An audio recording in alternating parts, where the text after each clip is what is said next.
Hello, hi. This is your girl Josy. I hope everybody is doing very well. Today is another video, and I can't wait to share what I've been learning with you guys. I'm super excited to show you guys my financial goal and my first monthly budget overview for the coming year. We are going to the new year with a full vein, full squad. Come along, let's do this. And today my motivational quote said, follow your blessed. Are you going to do that this coming new year? Girl, I am. Before I get started, I wanted to show you the planner that I'm still going to use. I'm going to keep it very simple this coming year as I did for 2024. And it changed the world for me because I don't want to complicate stuff. One thing I always tell people, if I complicate stuff, I don't do well with it. So I'm going to keep it as simple. So I'm still going to use this book for my monthly overview. And he said, I know the plans I have for you. Jeremiah 24:11. I know the plans I have. I know my God got me back. He knows the plans he has for me. So we're going to get it going. I'm going to set up my plans and I'm going to let God be the planner for me. So today I'm going to go straight to January 2025. And we're going to talk about my financial goal, which I'm going to show you a new form that I learned I'm going to implement this year. You may get along and do the same thing or go about the way you've been doing your stuff, but I just want to try this. And I'll tell you the reason why I'm trying this plan. And I wrote the name here. I'm going to link the video in the description below by Amy Landona. Lano. I hope I pronounced the name right, but I'm going to leave a video. She's a planner, productive coach. She does a lot of stuff on the channel. I've been following her for a long time, but for some reason I wasn't watching her for a while. And one of my mentors recommended a YouTube video because they know I'm a YouTuber. I watch YouTube a lot, and they recommended her for me. So I watched this video that she did, and I'm sold. And I'll tell you why. So before I do anything with my financial goal for 2025, we are in January and the dashboard says, thankful, grateful, blessed. Yes, I'm thankful, I'm grateful, and I'm blessed. I'm blessed in the name of Jesus. This year, my word for 2025, I'm still going back and forth with what I should say, but I'm sure I'll settle on one thing, which I will talk about it in maybe my other videos, or I would show it on my Instagram. If you don't follow me on my IG, I have my link in my description below. So before I do my financial goals, let's briefly go over my January overview, my budget. For my budget, just quick, and we will talk about the financial goals. I got my last paycheck for the year 2024 on December 27th. And this paycheck is going to go from December 27th to January 9th. Because my next paycheck is on the 10th. Yeah, so this one is how I do my monthly overview. I list all my bills. My bills that I know is going to go out. I can't miss it. Because if I miss it, it means I'll be behind of my bills. So that paycheck is going to take care of the 30th to 9th. Then from this paycheck, we'll take care of the 10th to the next time I get paid, which will be 23rd. So this is all the bills that I paid each month. I take care of my sister. I do $50. My car insurance is $50. It's more than that, but we've been doing a lot of stuff, so I'm just putting $50. Every Tuesday, I put $100 towards my debt. So I have a schedule on my monthly overview because I don't want to miss it. Then my student loan goes out on the 3rd, which is $535 every month. We are about $47,000 in student loan, which I'm going to talk about in my financial goal. My Apple, case insurance, upcoming activity, all of them goes through the first week of the month. Then the second week, normally I don't have anything going out. The third week, I have my home gas, electricity bill, and my phone bills normally on the 3rd week. Then when it comes to the 4th week, I have internet, subscriptions, investments going out in the 4th week. And the last week repeat itself from what I gave to my sister, my car insurance, and my Ally Bank, which is my high yield savings account. Also, I do a fixed deposit for that, just to go into that account. That account is also for my buffer. So anything that comes when I finish paying all the debt, bills, fixed variable, all those things, savings challenges, any amount that come after, I send it to my buffer. And I'll talk about how we are building that buffer, because this year a lot of things are going to change, which I will tell you guys as time goes on. So this is my monthly overview. Very simple, not too complicated.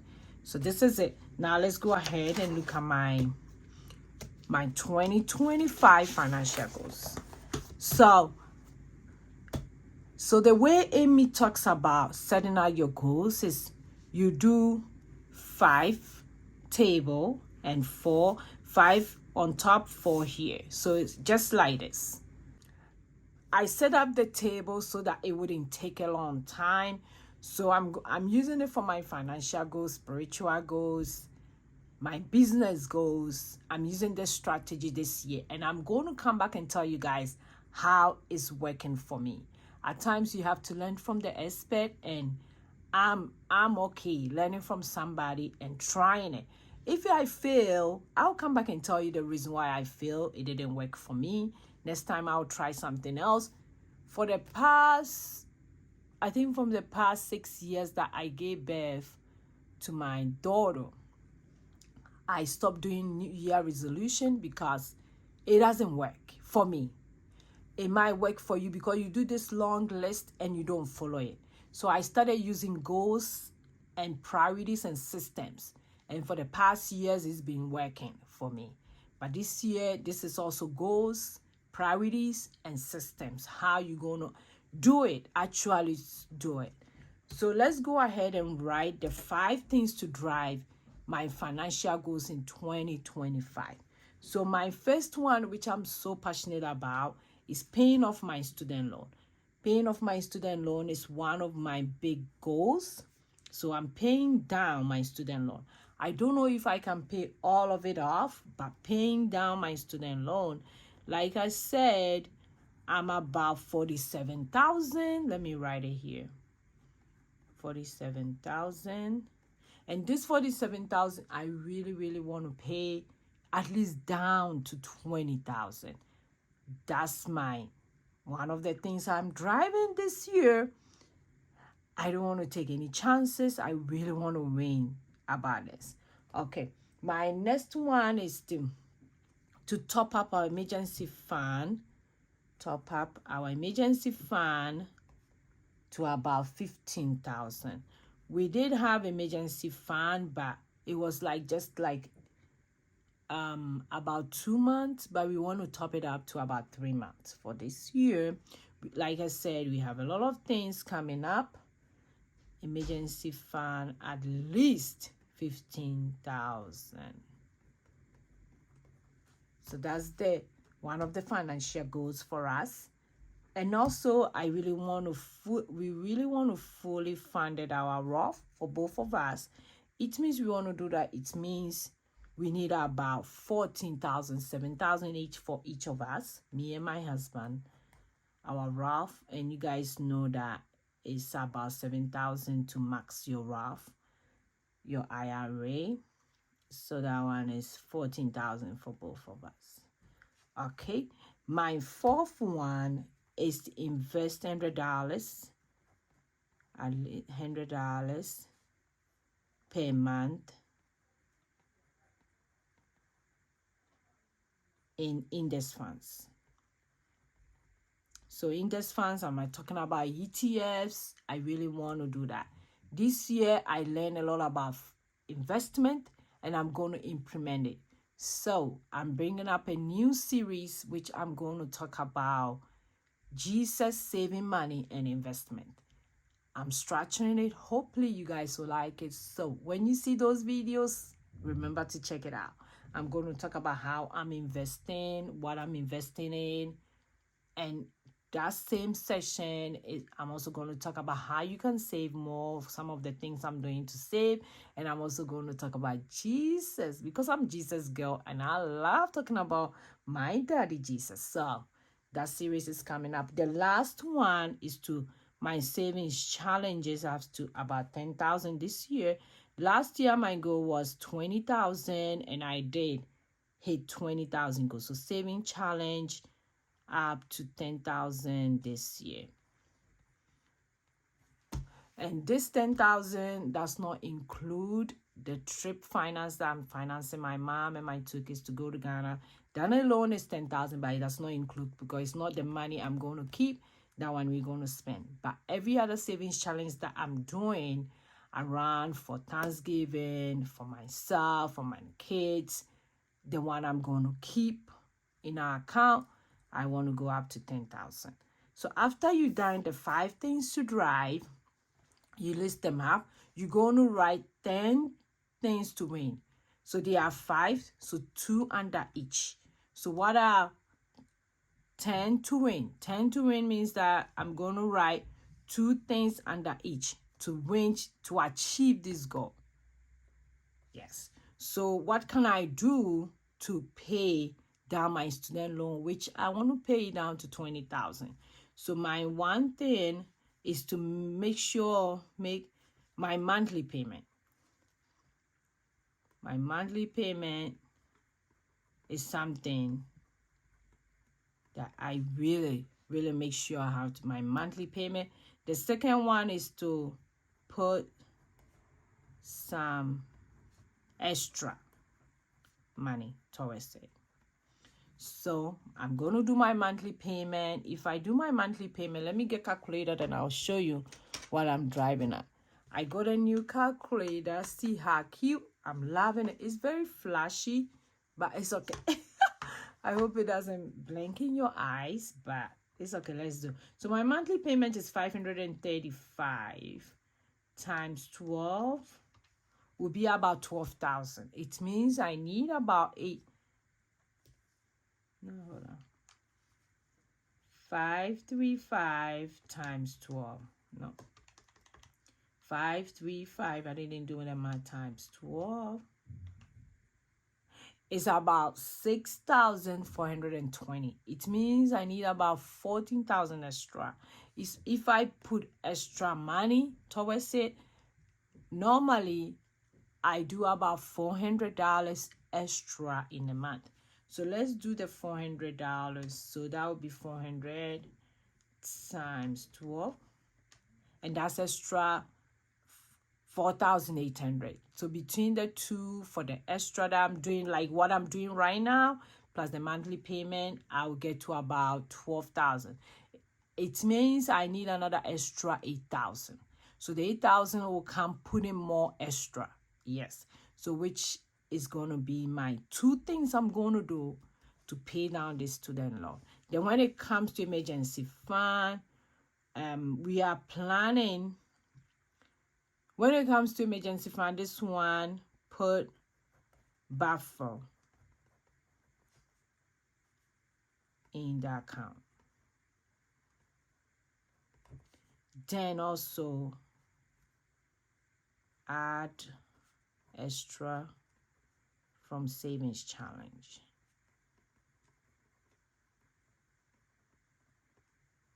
Okay, for those of you who have been following me here, you know I do a lot of savings challenges. And anytime I finish a savings challenge, it has a goal. So I'm going to put some in my emergency fund, and I'm also putting buffer. I've been putting my buffer extra money that I get after I'm paying all my bills. Everything I'm supposed to pay within the paycheck, I put it in the account. So my goal is to do that and also do the extra from savings challenges. For Roth IRA, make a monthly payment.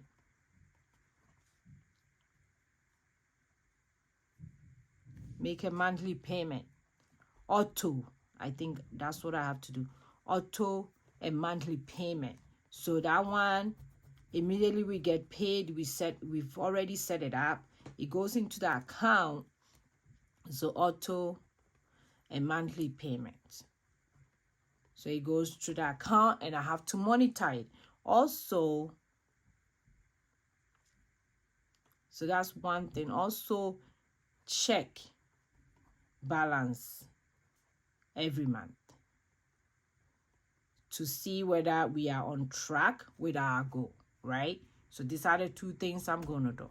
Investing $100 per month in index fund.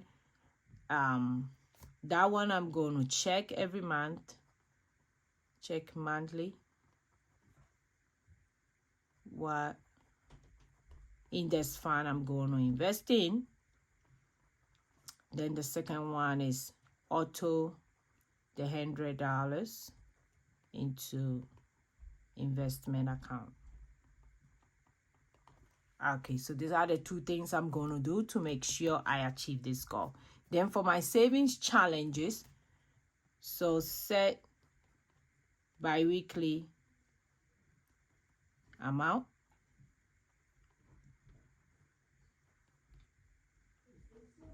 For savings challenge. Okay, then the second one is set bi-weekly amount for savings challenges. And my second one is update savings tracker, just to keep me on track to see whether I'm achieving this goal. So these are the 10 to win. Then now she kind of introduced the 12 weeks in a year thing that we have a book about it. I can leave that book up there. I've read it before, but this year is one of the books I want to read again because I started trying it like this year, not fully the whole year. I did it from some stuff that I was doing for my business, and it really, really works. So I want to read a book again and really know the details. But for Amy, she added it to when you are setting up your financial goal. So he said that within the 12 weeks in a year, decide what you can achieve from these goals. Just pick. So I'm going to pick two things that I think I can achieve within the 12 weeks. So if I'm able to achieve two of these goals within the 12 weeks in a year, the following 12 weeks I'll pick another two. Then by the end of the year, I've already achieved all these 5 goals. So the two that I really want to work on, I know that for the emergency fund is something that I can. So I'll put a check mark here to achieve in the 12 weeks. And also, I also want to do very well with my savings challenges. So I will do, because if I do the savings challenge and I have extra money after I'm done with the saving, normally I put towards my student loan. So if it goes hand in hand with my student loan, so going towards this, it will work perfectly for me. So these are the two I want to use the 12 weeks tactics to achieve. Then you also come to the victory protocol. The victory protocol is, what are some of the things that it will excite you to achieve this goal? So for my student loan especially, this year, if I'm able to pay down even 10,000 out of this, I want to celebrate. So celebrate 10,000 down. And what am I going to celebrate with? Maybe I'll go out with my husband. I'll do something. So celebrate 10,000. So I'm looking forward to pay down 10,000 to celebrate. So that's my victory protocol. She also talks about how you set a specific, like celebrating 10,000. What are you going to celebrate? Are you going to just buy ice cream to eat? Are you going to just go to a fancy restaurant to celebrate? What are you going to do? But me, I just want to write celebrating 10,000 down. So when I pay 10,000 down, I'm going to celebrate. Then for my emergency fund,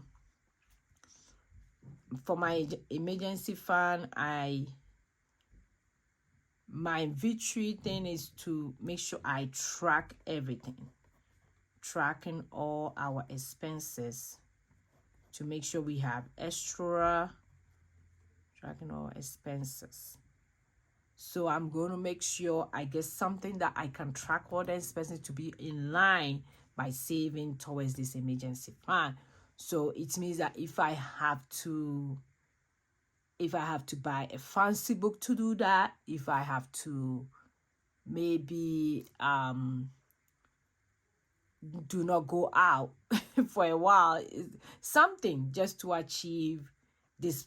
It's a victory protocol, so something that it will excite you to achieve this goal. For my fully funded IRA, that one I'm gonna, for my victory protocol, I'm still gonna track it, something to see where, oh, not to track it, I know what I'm gonna do that will excite me.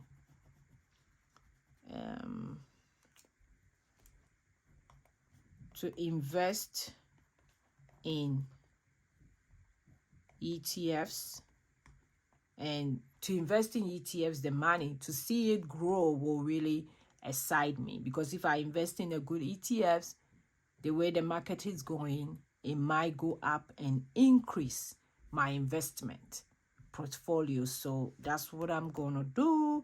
For investing $1,000, for investing $100 per month, that one is also to invest in something that will grow my portfolio, invest in ETFs. So that's something I want to do. I have a lot of them that I've been doing right now, and I'm slowing down not investing in single stocks because your girl is not a fan of single stocks. I have a few, but that's not what I'm going to do this year. Then for the savings challenges, something that will excite me is to do videos about it. Videos about the savings challenges for people to know that there's a savings challenges going on. That will excite me to save more. So this is how the financial goal is set. Look at it. Very simple and reasonable to achieve, right? So this is how I'm going to do it for other goals that I want to achieve this year. For me, New Year resolution doesn't work for me. I have to set a goal, a system that it will work. So this is it. So in case you like this approach, in case you want to try, leave in the comment below, but I will link the video from Amy when she was talking about this in my bio so that you can also check that video out. Thank you so much. I really appreciate everybody joining me. For my new subscribers, thank you, thank you, thank you. For my OG, I will see you guys in my next video. Go and be grateful. Bye, bye, bye.